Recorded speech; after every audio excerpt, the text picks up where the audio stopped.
بسم اللہ الرحمن الرحیم۔ میں ہوں محمد افضل ناصر بھٹی اور آپ دیکھ رہے ہیں میری جنگ یوٹیوب چینل۔ السلام علیکم۔ آج ہمارے ساتھ موجود ہیں پی پی 177 قصور سے پی ٹی آئی کے امیدوار صوبائی اسمبلی بیرسٹر شاہد مسعود صاحب۔ آج ہم ان سے ان کی سیاست کے حوالے سے تفصیل سے بات کریں گے۔ جی بیرسٹر صاحب، سب سے پہلے آپ ہمیں یہ بتائیں کہ آپ نے اپنی سیاست کا آغاز کیسے کیا اور آج تک آپ نے کتنے الیکشن لڑے ہیں پہلے؟ بسم اللہ الرحمن الرحیم۔ جی افضل ناصر صاحب، بہت شکریہ، آج آپ نے یہاں پہ ٹائم دیا، کچھ آپ سے باتیں کرنے کے موقع ملے گا اور آپ کی وساطت سے انشاءاللہ حلقے کی عوام سے بات کرنے کا موقع ملے گا۔ الیکشنز کی جہاں تک بات ہے افضل ناصر صاحب، میں نے اپنا پہلا الیکشن 2013 کے اندر لڑا آزاد امیدوار کے طور پہ، اور وہ میرا پہلا الیکشن تھا پروونشل اسمبلی کے حوالے سے۔ ملک احمد سعید خان کے اگینسٹ تھا میں، اس کے پاس نون لیگ کا ٹکٹ تھا، میں آزاد امیدوار تھا، سردار فاخر صاحب تھے، ان کے پاس پی ٹی آئی کا ٹکٹ تھا، اور اس حلقے جب میں نے وہ الیکشن لڑا تو مجھے 19,000 ووٹ ملا آزاد حیثیت سے۔ حلقہ کون سا تھا؟ وہ پی پی 178 تھا اس وقت۔ اس کے بعد 2013 سے لے کر 2018 تک ایک انتھک محنت تھی میری فیملی کی، میرے بھائی کی، میرے چچا کی، ساروں نے مل کے اس حلقے کے اندر ہم نے بہت محنت کی، بڑا گھر گھر میں نے تعلق بنایا۔ اور بڑی انٹرسٹنگ آپ کو بات بتاؤں گا کہ اس حلقہ جو 178 تھا وہ بڑا کمپیکٹ سا حلقہ تھا، 12 یونین کونسلز کے اوپر محیط وہ حلقہ تھا، کوئی ٹاؤن نہیں تھا، کچھ نہیں تھا۔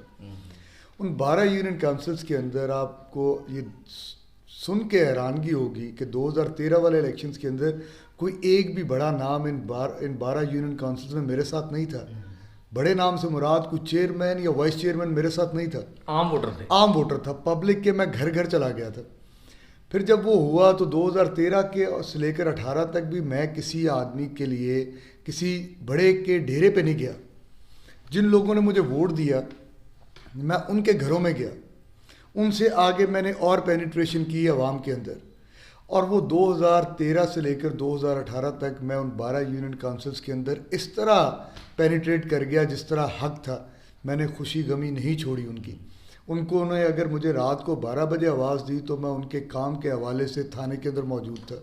اگر انہوں نے مجھے صبح 9 بجے عدالت کے اندر آواز دی تو میں صبح 9 بجے عدالت کے میں اندر اس کے لیے موجود تھا۔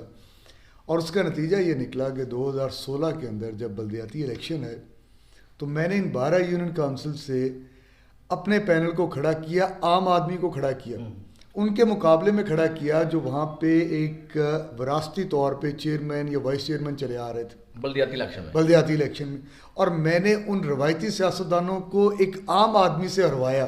مثال آپ کو میں دیتا ہوں سیجرا یونین کونسل کی، وہاں پہ لیاقت ایک عام آدمی، کسان آدمی تھا، وہ ماشاءاللہ الحمدللہ ہم نے بڑی لیڈ سے وہ یونین کونسل جیتی۔ اور اس کے علاوہ آگے ہم چلتے گئے تو 12 یونین کونسلز کے اندر ہم نے ایک اچھا رزلٹ دیا، اور اس کے بعد پھر 16 کے بلدیاتی الیکشن کے بعد دوبارہ ہم نے اسی طرح کام اپنا جاری رکھا۔ 18 کی پوزیشن یہ تھی سر کہ 2013 کے اندر میرے پاس تھا 19,000 ووٹ، ملک احمد سعید صاحب کے پاس تھا 29,000 ووٹ، اور پاکستان تحریک انصاف کے جو کینڈیڈیٹ تھے ان کے پاس 9,000 ووٹ تھا۔ تو I was the runner up.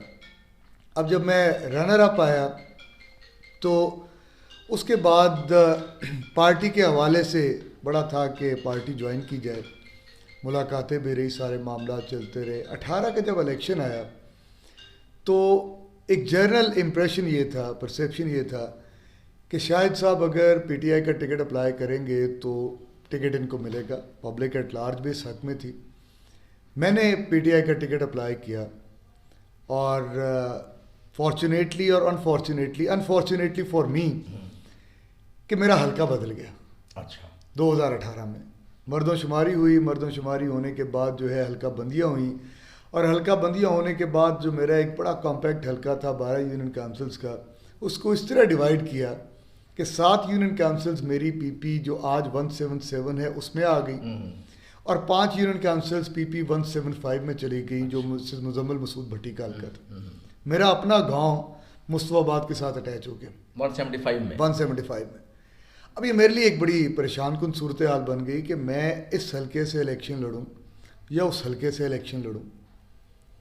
اب جب معاملات چلے تو PP 175 میں مزمل مسعود بھٹی وہ ہماری بہن ہیں, ان کا ایک بڑا ریگارڈ ہے.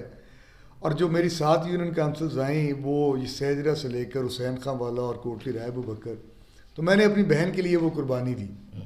میں نے PP 175 کی بجائے 177 کا انتخاب کیا اور ٹکٹ کے لیے اپلائی کیا.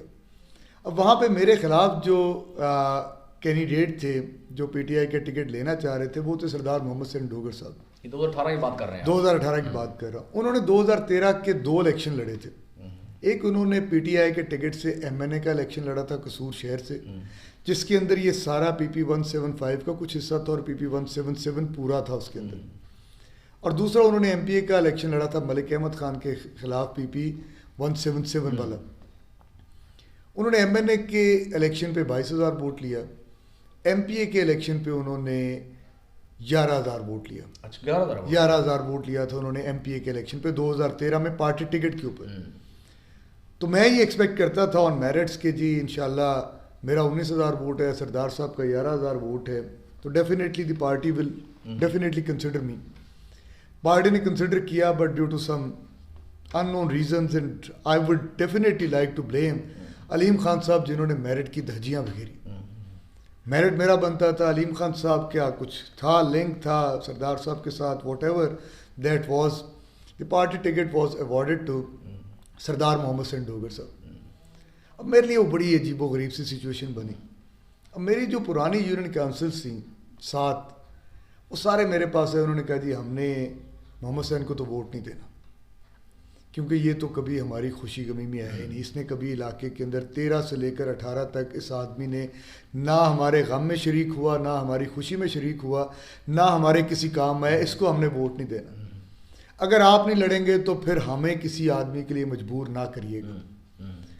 تو having left with no other option I decided to contest that election independently.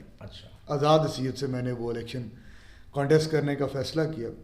اور آپ حیران ہوں گے 2018 کے اندر میں نے اپنی ان 7 یونین کونسلز کے اندر کیمپین نہیں کی. آئی نیور وینٹ دیئر اس بیسس کے اوپر کہ یار اگر میں نے 5 سال میں آپ کے ساتھ کچھ اچھا کیا ہے تو مجھے ووٹ دے دینا. نیا حلقہ میری جو 12 یونین کونسلز اور آ گئی, ایک ٹاؤن کمیٹی کھڑیاں آ گئی. 12 یونین کونسلز جو ہیں وہ تارا گڑھ سے لے کر ڈھنگشا اڈے تک چلا گیا, اور ادھر سے ٹھٹی بخشے والا چلا گیا, پھر جو ہے جوئیں تک یہ معاملہ چلا گیا, کالے تک چلا گیا, کوٹلی رائے ابوبکر شیخم تک ایک بہت بڑا حلقہ, ادھر سے سارا بارڈر بیلٹ آ گیا. تو میں نے کہا الیکشن کے لیے ٹائم بھی آپ کو پتہ ہے 2-2.5 مہینے ملے تھے, کہ اگر میں ایک ایک گاؤں میں جانا شروع کروں تو ان 2-2.5 مہینوں کے اندر میں ان سارے دیہاتوں میں جا ہی نہیں سکتا. تو میں اپنی پرانی یونین کونسلز کو چھوڑا جو 7 یونین کونسلز تھیں, میں 12 یونین کونسلز اور ٹاؤن کمیٹی کے اندر فل فورس کے ساتھ ایکٹیو ہوا. اب جب الیکشن لڑا تو الحمدللہ ان 7 یونین کونسلز جو میری پرانی تھی 2013 والی, ان میں سے میں 6 یونین کونسلز بھاری اکثریت سے ملک احمد خان سے جیتا. آپ ریزلٹس اٹھا کر دیکھیں تو 2018 کے اندر سیجرے سے لے کر گھنڈا سنگھ تک 28 دیہات بنتے ہیں. میں ایک گاؤں بھی ایسا نہیں جو میں الیکشن ہارا ہوں, not even a single village.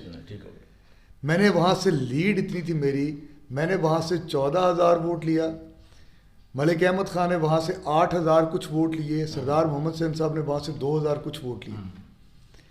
اب جب نئے حلقے میں گئے جہاں پہ میرا آلریڈی ورکنگ نہیں تھی, کام نہیں کیا ہوا تھا, سردار محمد حسین وہاں پہ پرانا کام کر رہا تھا, ملک احمد خان کی پرانی کانسٹیچوئنسی تھی, اس کا رزلٹ یہ نکلا کہ مجھے وہاں سے تقریباً کوئی 7,000 کے لگ بھگ ووٹ ملا, اور میں فال کیا تقریباً 20,000 کچھ ووٹ کے اوپر. اچھا ٹوٹل ووٹ میرا 20,700 کچھ تھا, اور سردار محمد حسین صاحب کا 29,000 کچھ ووٹ تھا, اور ملک احمد خان صاحب 49,000 لے کر تو وہ جیت گئے الیکشن.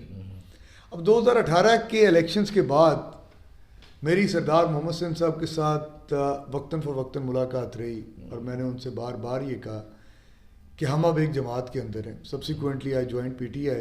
خان صاحب کے پاس میں گیا, انہوں نے مطلب بڑا پیار کیا, انہوں نے کہا کہ آپ ینگ ہو, یوتھ ہو, آپ اصل PTI کا فیس ہو. جوائن کی PTI.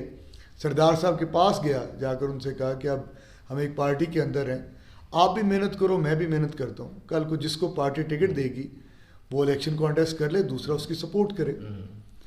سردار صاحب واز کوائٹ ریلیکٹنٹ. تو تو ان کے کچھ اور باتیں تھیں جو میں نہیں کرتا. ان دی اینڈ جو ہے 5 سال گزرے. 5 سال کے اندر یہ ہوا کہ 2019 میں مجھے پارٹی نے, پاکستان تحریک انصاف نے, انصاف لائرز فورم کا پریزیڈنٹ بنایا ڈسٹرکٹ کا. وکلا برادری کو میں نے, جو ہمارے پی ٹی آئی کے تھے, ان کو ریپرزینٹ کیا. پھر جو ہے مجھے 2020 کے اندر انصاف ویلفیئر ونگ کا ڈسٹرکٹ پریزیڈنٹ بنا دیا گیا, اور 2021 کے آخر میں مجھے پی ٹی آئی کی جو ہماری ڈسٹرکٹ کی باڈی تھی اس کا وائس پریزیڈنٹ بنا دیا گیا. آج میرے پاس currently P T I vice president کا پورٹ فولیو ہے. اور پچھلے 5 سال بڑی محنت کی. جس طرح ان 7 یونین کاؤنسلز کے اندر گھر گھر پینیٹریشن کی تھی, اسی طرح اب یہ جو نئی 12 یونین کاؤنسلز آئی تھیں, ان کے گھر گھر لوگوں کے پاس گیا, خان صاحب کا پیغام لے کر گیا, اس ڈیووشن کے ساتھ گیا کہ کل کو مجھے اگر پارٹی ٹکٹ دے گی میں لڑوں گا, اگر پارٹی ٹکٹ نہیں دے گی تو میں پارٹی کے جس بندے کو ٹکٹ دے گی میں اس کے ساتھ چلوں گا. لوگوں نے اس چیز کو سراہا, کیونکہ عمران خان صاحب تو اب لوگوں کے دلوں میں گھر کر چکے ہیں, کوئی شک نہیں. اور اس طرح کا معاملہ ہوا کہ اب مطلب ہم سارے ٹکٹس کے لیے کوشش کر رہے ہیں خان صاحب کی کال کے اوپر. اور ایک بڑی انٹرسٹنگ چیز ہوئی ہے پچھلے 5 سال کے اندر.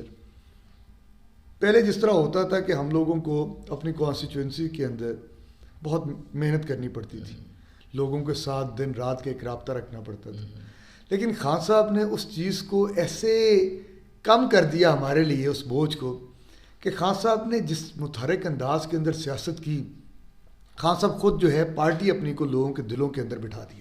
مجموعی طور پر اب ہم جب جاتے ہیں حلقوں کے اندر تو لوگ ہمیں یہ نہیں کہتے کہ آپ آئے تھے یا نہیں آئے تھے, یا آپ اتنی دیر کہاں رہے, آپ نے فلانی چیز اٹینڈ نہیں کیا, فلانی شادی پہ نہیں آیا, آپ یہ نہیں آئے. لوگ یہ کہتے ہیں آپ خان کے سپاہی ہیں, ہمیں بھی ساتھ لے کر چلیں. ہم زمان پاک جا کر بیٹھنا چاہتے ہیں خان کی حفاظت کے لیے, ہم خان کے لیے, اس پاکستان کی بقا کے لیے جنگ لڑنا چاہتے ہیں. ہم چاہتے ہیں کہ آپ لوگ خان کے ساتھ مل کے چلیں تاکہ ہماری آنے والی نسلیں سنور جائیں. وہ کہتے ہیں کہ آپ چلیں, یہ 75 سال کی جو وراثتی اور خاندانی سیاست چلی آ رہی تھی اس کا توڑ صرف عمران خان ہے, آپ اس کے ساتھ مل کے چلیں. تو اس وجہ سے اب شاید ہمیں حلقوں کے اندر اتنا ورک کرنا ہی نہیں پڑ رہا. اور آپ نے دیکھا ہے کہ جس طرح خان صاحب نے یہ سارا, ہم لوگ مختلف موومنٹس چل رہی ہیں, آج کل جیل برو تحریک چل رہی ہے, ہمارے ورکرز, آج ہمارے لیڈرز جو ہیں, اکابرین جو ہیں, وہ کیوں بھاگ بھاگ کے جیلوں کے اندر جا رہے ہیں؟ اس کی ایک وجہ ہے, کیونکہ عوام چاہتی ہے کہ خان نے کال دی ہے تو سارے نکلیں. آج ایک عام ادنا ووٹر سے لے کر سپورٹر تک, اور سپورٹر سے لے کر کینڈیڈیٹ تک, کینڈیڈیٹ سے لے کر ٹکٹ ہولڈر تک, اور ٹکٹ ہولڈر سے لے کر ایکس فارن منسٹر تک, سارے لوگ جیل جانے کے لیے تیار ہیں. تو کوئی وجہ ہے, ایک پرسنالٹی ہے, اس کو ہم اپنا نجات دہندہ سمجھتے ہیں, عمران خان کو دل سے سمجھتے ہیں. اس لیے آپ دیکھیے گا کہ آنے والے وقت کے اندر اس تحریک کے اندر اور بوم آئے گا. ہم تحریک چلا رہے ہیں رول آف لاء کے لیے, آئین کی بالادستی کے لیے. آئین کیا کہتا ہے؟ آئین کہتا ہے 90 دن کے اندر الیکشن کریں. ہم الیکشن کے لیے, یہ سارا کوئی ہمارا قصور نہیں ہے, ہم سمپل ایک چیز صرف گورنمنٹ کو پریشرائز کرنے کے لیے, اداروں کو بتانے کے لیے کہ عوام کی نبض کیا ہے, اس وقت عوام کیا کہنا چاہ رہی ہے, ہم اس حوالے سے جیل برو تحریک کا آغاز کر رہے ہیں. کوئی ہم نے جرم نہیں کیا, کسی قسم کا کوئی کہہ دے کہ ہم نے کوئی ان لافل ایکٹیویٹی کی ہو, تو آج اگر ہم جیلوں کے اندر بیٹھے ہیں تو اس کے پیچھے ایک کاز ہے, اور وہ کاز یہی ہے کہ ہم نے انشاءاللہ عمران خان کو 2/3 میجورٹی کے ساتھ دوبارہ پارلیمنٹ لے کر جانا ہے, ان کو پرائم منسٹر آف پاکستان بنانا ہے, اور پاکستان کی بقا بھی اسی میں ہے. اچھا, آپ کتنے کانفیڈنٹ ہیں کہ ٹکٹ آپ کو مل جائے گا؟ دیکھیں, میں اس معاملے میں 100% کانفیڈنٹ ہوں کہ عمران خان 2/3 میجورٹی کے ساتھ پرائم منسٹر آف پاکستان بننے جا رہے ہیں. اٹ ڈزنٹ میٹر کہ شاہد خان کو ٹکٹ ملتا ہے نہیں ملتا, it doesn't matter Shahid Khan assembly میں جاتا ہے نہیں جاتا. عمران خان کے جو سپاہی ہیں وہ اسمبلی کے اندر پہنچ جائیں, شاہد خان یہ سمجھے گا, شاہد مسعود خان کہ میں خود اسمبلی کے اندر پہنچ گیا.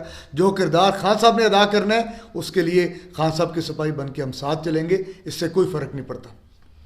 اچھا, اگر خدا نخواستہ ٹکٹ نہیں ملتا آپ کو تو پھر کیا حکمت عملی ہوگی آپ کی سیاسی؟ میں نے جس طرح پہلے عرض کی, خان کے سپاہی ہیں, خان کے ساتھ مل کے چلیں گے. خان کیا ہراول دستہ ہیں, جہاں کھڑا کریں گے وہیں پہ کھڑے ہو جائیں گے. انشاءاللہ جس کو ٹکٹ دیں گے اس کا الیکشن لڑیں گے, خان کا الیکشن لڑیں گے, اور انشاءاللہ قصور سے پی ٹی آئی کو واضح اکثریت کے ساتھ, ادھر سے بھی انشاءاللہ, ادھر تو ہم 2/3 میجورٹی کہتے ہیں نا, قصور سے ایبسولوٹ میجورٹی کے ساتھ ساری سیٹیں جیت کے انشاءاللہ پارلیمنٹ میں جائیں گے, پنجاب اسمبلی میں جائیں گے انشاءاللہ. اچھا, آپ سمجھتے نہیں ہیں کہ الیکشن کی آمد ہے, بہت نزدیک الیکشن ہے, لیکن ابھی تک ٹکٹوں کا اعلان نہیں کیا گیا پی ٹی آئی کی طرف سے, خاص طور پہ قصور ضلع جو ٹف ضلع ہے اوورآل مجموعی طور پہ ہم دیکھیں تو کیا سمجھتے ہیں کہ اس سے پی ٹی آئی کو نقصان نہیں ہو رہا, ابھی تک ٹکٹوں کا اعلان نہیں کیا گیا؟ سر میں نے جس طرح پہلے عرض کی کہ ٹکٹس کے الیکشن سے 10 دن پہلے بھی خان صاحب کر دیں گے نا, تو آپ دیکھیے گا عوام تو اس وقت آپ خود دیکھ رہے ہیں چارجڈ ہے. خان صاحب نے ٹکٹ کا اناؤنس کرنا ہے, اور میرا خیال ہے شاید یہ پہلا الیکشن ہوگا اپنی تاریخ میں جس کے اندر کینڈیڈیٹس کو شاید 1 روپیہ نہ لگانا پڑے. شاید کینڈیڈیٹس کو اپنے گھر سے نکل کے کہیں دوسرے علاقے کسی دوسرے اپنی کانسٹیٹیوئنسی کے اندر کیمپین نہ کرنی پڑے. جتنا رش آپ دیکھیں گے آنے والے دنوں کے اندر کینڈیڈیٹس کے ڈیروں کے اندر, آپ حیران ہو جائیں گے. پاکستان کی تاریخ لکھی جا رہی ہے افضل ناصر صاحب, آپ دیکھیے گا تاریخ رقم ہونے جا رہی ہے جب عوام کا سمندر نکلتا ہے نا. اور میں آپ کو ایک بات بتا دوں, جو ترکی کے اندر ہوا تھا نا طیب اردوان کے معاملے کے اندر, جب ملٹری کو ہوا تو لوگ ٹینکوں کے نیچے لیٹ گئے. پاکستان کے اندر اس سے بڑی تاریخ لکھنے جا رہے ہیں. آپ دیکھیے گا عوام کا ٹھاٹھے مارتا ہوا سمندر ہوگا جنرل الیکشن کی سائڈ پہ. آپ دیکھ تو رہے ہیں یہ پی ڈی ایم والے 13 جو جماعتوں کا ایک اچار بنا ہوا ہے, یہ الیکشن سے کیوں بھاگ رہے ہیں؟ آج سے سال پہلے چلے جائیں, یہ کہتے تھے الیکشن کرائیں خان صاحب, الیکشن کرائیں الیکشن کرائیں. آج ہم کہتے ہیں الیکشن کرائیں, آئیں میدان کے اندر آئیں, let the people decide who has to run this country. لیکن آج یہ کہتے ہیں ہم الیکشن ہی کے راستے, اور بہانے کے جی دہشت گردی کی بڑی فضا بن گئی ہے, جی پاکستان کی اکانومی ایسی نہیں ہے. جب بھائی 1 سال پہلے جب آپ کی گورنمنٹ سے پہلے جب ہم یہ کہتے تھے تو اس وقت تو آپ کبھی اس طرح کی بات نہیں تھی کہ اکانومی جو ہے وہ بدحالی کا شکار ہے, کیونکہ اکانومی اس وقت 6% پہ گرو کر رہی تھی. اور خان صاحب اس وقت بھی کہتے تھے کہ رجیم چینج آپریشن کے اندر جو کانسپریٹرز ہیں, میں ان کو کہتا ہوں کہ شاید آنے والا جو وقت ہے, اگر یہ واقعی رجیم چینج ہو گیا تو آنے والا وقت میں برداشت کر لوں گا, لیکن میری قوم سے برداشت نہیں ہوگا. آج آپ دیکھ رہے ہیں عوام جو ہے, ایک عام آدمی جو ہے وہ فاقوں پہ مجبور ہے. وہ جب گھر جاتا ہے تو اس کا بچہ جب بھوک سے بلبلاتا ہے تو اس کا دل کرتا ہے میں اپنے بچے کے ساتھ جا کر کسی ٹرین کی پٹری پہ لیٹ جاؤں اور مر جاؤں, اور خود کو بھی مار لوں, اپنے بچوں کو بھی مار لوں. جب اس کی بیوی یہ کہتی ہے کہ جاؤ جا کر 600 روپے کلو کا گھی کا ڈبہ لے کر آؤ, جو بندہ دہاڑی صبح 800 روپیہ کر کے آتا ہے وہ کہاں سے لے کر آئے. اور جب بیوی بات کرتی ہے تو بیچارہ اندر ہی اندر روتا ہے. تو بتائیں مجھے, ان لوگوں نے تو ملک کا بیڑا غرق کر دیا. آج یہ کس منہ کے ساتھ جائیں گے عوام کے پاس؟ یہ تو کہتے تھے ہم مہنگائی کم کریں گے. مہنگائی آج جو ہے 40% کے ریٹ کے اوپر جو ہے مطلب وہ انکریز ہو رہی ہے. یہ کہتے تھے ہم فیول کی پرائسز کم لے کر آئیں گے. آج فیول کی پرائسز عمران خان کے دور سے 120 روپے بڑھ گئی ہیں. یہ کہتے تھے ہم کسان کو خوشحال کریں گے. آج یوریا بلیک کے اندر آپ کے ڈسٹرکٹ قصور کے اندر 3300 روپے کا بک رہا ہے, اور سرکاری ریٹ جو ہے وہ 2300 روپے ہے. 1000 روپیہ بلیک ہو رہی ہے یہاں پہ. یہ کہتے تھے ہم کسان کو سستی بجلی دیں گے. آپ دیکھ لیں کہ انہوں نے بجلی کے ریٹس کہاں سے کہاں لے گئے. یہ کہتے تھے ہم عوام کو ریلیف دیں گے. یہ منی بجٹ لے آئے. منی بجٹ کے اندر انہوں نے آٹے کی پرائسز کو دیکھیں. منی بجٹ کے اندر انہوں نے 176 ارب روپے کے نئے ٹیکسز لگا دیے.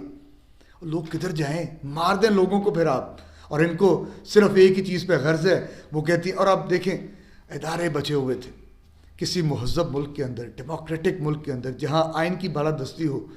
کبھی عدلیہ کے اوپر اس طرح کے حملے آپ نے سنے تھے؟ وہ خاتون جس کا باپ بیٹھا ہے انگلینڈ کے اندر, ادھر ایفیڈیوٹ دے کر گیا تھا جیسے ہی میں ٹھیک ہوں گا میں واپس آ جاؤں گا, میرے پلیٹلیٹس کم ہو رہے ہیں, میں مرنے جا رہا ہوں. اور عدالت نے یہ سوال کیا تھا ان کی زندگی کی گارنٹی کون دے گا؟ آج 1.5 سال سے وہ ادھر بیٹھا ہے, بلکہ 3 سال سے بیٹھا ہے. وہاں پہ علاج بھی نہیں چل رہا, وہاں پہ پریس کانفرنسز کر رہا ہے. وہ ایفیڈیوٹ جو بیان حلفی جس کو کہتے ہیں, اللہ کو حاضر ناظر جان کے وہ حلف دیتے ہیں جس کو بیان حلفی کہتے ہیں. اور وہ اللہ کو حاضر ناظر جان کے کہہ کے گیا تھا کہ میں آؤں گا جب میں ٹھیک ہو جاؤں گا. تو اتنے جھوٹے لوگ. اور وہ آج کل اپنے جلسے کے اندر کہتی ہیں کہ عدلیہ کے اندر کرپٹ ججز بیٹھے ہیں. وہ انہی ججز سے آپ نے پہلے ریلیف لیے, انہی ججز نے آپ کے باپ کو انگلینڈ بھیجا, انہی ججز نے آپ کو جو ہے یہ شہباز شریف کو جو ہے عدالتوں نے ریلیف دیا, انہی ججز نے تمہیں ریلیف دیا. آج تم ان کے اوپر یہ الغال کر رہی ہو. یہ لوگوں کو صرف اپنے اقتدار سے مطلب ہے، اس کے علاوہ ان کو کسی چیز سے مطلب نہیں. اپنے اقتدار کو دوام بخشنے کے لیے خدا نخواستہ مجھے یہ شک ہے کہ یہ ملک اگر ٹوٹنے بھی لگے گا تو انہوں نے بالکل اس چیز کے درمیان میں نہیں آئیں گے. یہ کہیں گے ٹوٹتا ہے تو ٹوٹ جائے لیکن ہمارا اقتدار قائم رہے. تو خان ان کے خلاف ڈٹا ہوا ہے، وہ بیچارہ گولی کھا کے ڈٹا ہوا ہے، 3 گولیاں کھا کے ڈٹا ہوا ہے، بیٹھا ہے. ان کی طرح باہر کے ملکوں کے اندر جا کر علاج نہیں کرا رہا ہے، یہیں پہ اس کی سرجری ہوئی ہے، یہیں پہ بیٹھا ہے. اور اس حالت کے اندر جب ڈاکٹر نے کہا کہ تمہیں ایک چھوٹا سا جرک یا ایک چھوٹی سی تمہارا جو ہے مطلب یہ پوری کی پوری ہڈی کو نقصان دے سکتا ہے، وہ عدالتوں کے اندر پیش ہو رہا ہے. اور جس دن عدالت کے اندر لاہور ہائی کورٹ کے اندر پیش ہوئے، عدالت کے رسپیکٹ کے اندر پیش ہو رہے ہیں نا، جب پیش ہوئے تو آپ نے دیکھا عوام کا ٹھاٹھے مارتا ہوا سمندر تھا، لیکن عدالت کے رسپیکٹ کے اندر وہ گیا، عدالت کے اندر جا کر سارا اپنا بیان دیا، سارا کچھ بتایا اور پوری تحریک انصاف کی تاریخ کو وہاں پہ دہرایا. اور اس کے بعد بیلوں پہ بیٹھا ہوا ہے، ملک کے اندر بیٹھا ہے، لڑ رہے ہیں ان کے ساتھ، اس سیزیلین مافیا کے خلاف لڑ رہا ہے، ہر محاذ پہ لڑ رہا ہے، ان اداروں کے لیے لڑ رہا ہے جن کو یہ گالیاں نکالتی ہیں، عدلیہ کے لیے وہ لڑ رہا ہے، فوج کے لیے وہ لڑ رہا ہے، آپ کی سول بیوروکریسی کے لیے وہ لڑ رہا ہے، ایک عام عوام کے لیے وہ لڑ رہا ہے. تو بیچارہ تو مطلب اور کس طرح کرے؟ 70 سال کا 73 سال کا ایک آدمی جس کو 4 گولیاں لگی ہیں پھر بھی وہ ڈٹ کے کھڑا ہے اور وہ کہتا ہے کہ میں نے پاکستان کو، مجھے اللہ نے شاید پیدا اس لیے کیا ہے کہ میں اس پاکستان کو آگے لے کر چلوں، میں بین الاقوامی سطح پہ بتاؤں کہ ریاست مدینہ ہوتی کیا ہے، میں بین الاقوامی دنیا کو بتاؤں کہ ناموس رسالت ہمارے لیے کیا چیز ہے. میں لا الہ الا اللہ محمد رسول اللہ کا پرچار کرنے والا ہوں اور میں ایاک نعبد و ایاک نستعین پہ یقین رکھنے والا ہوں. اور پوری دنیا کو اس نے بتائی یہ بات. اور جب یونائٹڈ نیشن کا خطاب کیا تھا خان صاحب نے، آپ نے دیکھا تھا طیب اردوان جو آج اسلامی ہماری دنیا کے لیڈر ہیں، انہوں نے عمران خان کا ماتھا چوما تھا. وہ ماتھا عمران خان کا نہیں چوما تھا، وہ پوری پاکستانی قوم کا ماتھا چوما گیا تھا. ہمارے سر فخر سے بلند ہو گئے تھے. ایسا لیڈر چاہیے پاکستان کو. اچھا شاہد صاحب، آخری کوشچن ہے کہ آپ الیکشن لڑنے کے حوالے سے اپنے ووٹرز اور سپورٹرز کو کیا پیغام دینا چاہیں گے؟ دیکھیں، صرف ایک ہی پیغام ہے، عمران خان کی ہر کال پہ نکلیں، عمران خان کے لیے جانیں بھی قربان کرنی پڑتی ہیں، کریں. آنے والے دنوں میں ہماری جیل بھرو تحریک کے حوالے سے قصور میں ہمیں کہا جائے گا. انشاءاللہ یہاں پہ آپ دیکھیے گا عوام کا ٹھاٹھے مارتا ہوا سمندر ہوگا، پورا ضلع قصور نکلے گا. ہم انشاءاللہ قصور جو ڈسٹرکٹ جیل ہے اس کے باہر دھرنا دیں گے، کہیں گے بار بار، ڈی پی او کا آفس بھی ساتھ ہے کہ آئیں ہمیں گرفتار کریں، دیکھتے ہیں کیا بنتا ہے. اور انشاءاللہ خان کی کال پہ جیلوں میں بھی جائیں گے. صرف ایک ہی پیغام ہے، عمران خان کے سپاہی بن کے اپنے آنے والی نسلوں کے لیے، اس پاکستان کے لیے آپ کو نکلنا ہوگا. نکلیں، عوام نکل رہی ہے اور انشاءاللہ آنے والے دنوں میں اس میں اور زیادہ مومنٹم بلڈ اپ ہوگا. اور آپ دیکھیے گا کہ انشاءاللہ خان صاحب آنے والے الیکشن میں 2/3 میجورٹی کے ساتھ پرائم منسٹر آف پاکستان بنیں گے. سنجید رحمان، دیکھیں انشاءاللہ نصر من اللہ و فتح قریب، میرے اللہ نے چاہا تو فتح ہماری ہے. یہ سیٹ جیت کر عمران خان صاحب کو تحفہ دیں گے، اس پاکستان کو تحفہ دیں گے اور انشاءاللہ اپنا جو کردار ہوگا اسمبلی کے اندر بھرپور طریقے سے نبھائیں گے. خان صاحب کی انسٹرکشنز کے اوپر نبھائیں گے، خان صاحب کی ڈائریکشنز کے اوپر نبھائیں گے.